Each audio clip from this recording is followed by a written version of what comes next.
ఇవాళ నేను ముఖ్యమంత్రి ఈడికి వచ్చిన అంటే బీజేపీ ఎమ్మెల్యేలైనా వాళ్ళు వచ్చి అడిగినారు కాబట్టి ఇవాళ మంజూరు చేస్తానని నేను చెప్పిన. వాళ్ళు ఈ సభకు రాకుండా ఈ సభలో అడగకుండా మీ సమస్యలు ప్రస్తావించకపోతే మీకు అన్యాయం జరిగి ఉండేది కదా.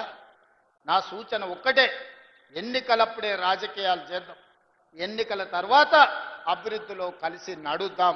ఇవాళ మహేశ్వర్ రెడ్డి గారైనా, వెడమ బొజ్జు గారైనా, రామారావు పటేల్ గారైనా, ఈ వేదిక మీద ఉన్న ఎమ్మెల్యేలు ఎమ్మెల్సీలు ఏవైతే విషయాలను నా దృష్టికి తీసుకొచ్చిండ్రో వాటన్నిటిని కూడా మా ఇన్ఛార్జ్ మంత్రి గారికి సూచన చేస్తున్నా.